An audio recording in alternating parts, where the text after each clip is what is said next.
Hello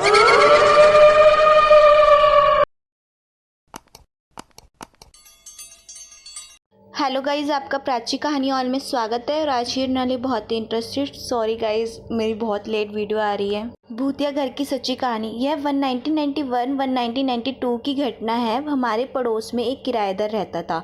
वह garage में mechanic का काम करता था। वह किराएदार नास्तिक था, पर उसकी पत्नी और बच्चे धार्मिक थे। उसकी पत्नी अपने घर के लिए तरस रही थी और किस्मत से उसे होम लोन की समस्या से छुटकारा मिल गया और उसने एक अच्छा घर खरीद लिया।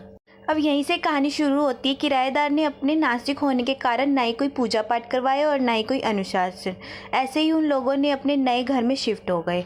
घर जाते ही सबसे पहले उसके पति को भगवान की तस्वीर लगाते हुए हाथ में कील लग गई और उससे गहरा जख्म हो गया।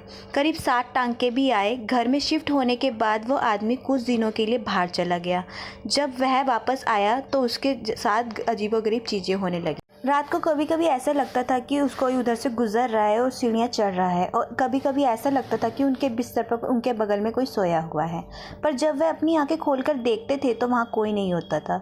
2-3 महीने बीत जाने के बाद दिन और कुछ हुआ तो उनकी तबीयत खराब हो गई और उन्हें अस्पताल ले जाया गया, लेकिन सभी रिपोर्ट समान नहीं आई। बाद में उन्होंने अपनी पत्नी से कहा कि वह बहुत बेचैन महसूस कर रहे हैं और अपना दिमाग खो रहे हैं। उन्होंने अपनी पत्नी से कहा, मुझे नहीं पता कि मुझे अक्सर रोने का मन क्यों करता है। एक आदमी बिना किसी भी कारण से क्यों रोना चाहेगा, और पता नहीं क्यों मुझे ऐसा लग रहा है कि मैं अनाथ हो गया हूँ और मुझे छोड़कर जा रहे हैं। इससे मुझे रोना आता है। उसकी पत्नी ने कहा, तुम किस बारे में बात कर रहे हो? सब कहाँ जा रहे हैं? आप ऐसी बातें क्यों कर रहे हो? वक्त निकल गया है। धीरे धीरे परिवार के सभी सदस्य उदास और खामोश रहने लगे। एक दिन एक तांत्रिक वहां से गुजर रहा था और बच्चे बाहर खेल रहे थे। अचानक वह दरवाजे के पास आकर खड़ा हो गया और बच्चों को कुछ देर तक उसे कहा कि बच्चों जरा अपनी माँ को तो बुलाना। बच्चे ने अंदर जाकर अपनी माँ से कहा कि बाहर कोई तुमसे मिलने आया है और तुम्हें बुला रहा है। बच्चे की माँ को देखकर तांत्रिक बोला, बेटा अपने बच्चे का ख्याल रखना, इसके साथ कोई भी अनहोनी होने वाली है। उस बच्चे की माँ ने कहा, क्या कोई अनहोनी होने वाली है? क्या आप उसे रोक नहीं सकते? तांत्रिक बोला, जो होने वाला है वह होकर ही रहेगा। मैं इसे रोक नहीं सकता, लेकिन जितनी जल्दी हो सके घर को छोड़ दे या घर पर गायत्री मंत्र और दुर्गा स्तुति का 9 दिनों तक जाप करें, अन्यथा आपको यहाँ पर शांति नहीं मिलेगी और आपके साथ कुछ भी बुरा हो सकता है। यह कहकर वह तांत्रिक वहाँ से चला गया। थोड़ी देर बाद बच्चे की माँ ने उसे किराने की दुकान से कुछ लाने के लिए भेजा। वह दुकान जो सड़क के उस पार थी, इसलिए जब बच्चा वह सामान लेकर वापस आ रहा था तो उसका किसी स्कूटी से एक्सीडेंट हो गया।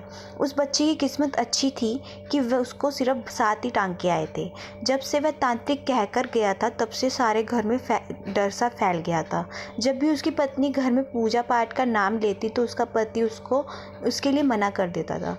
उसकी पत्नी की स्थिति एक तरफ कुएं और दूसरी तरफ खाई जैसी हो गई थी। एक दिन उनके घर में उनके कुछ रिश्तेदार उनसे मिलने आए जो भजन कीर्तन में लीन रहते थे।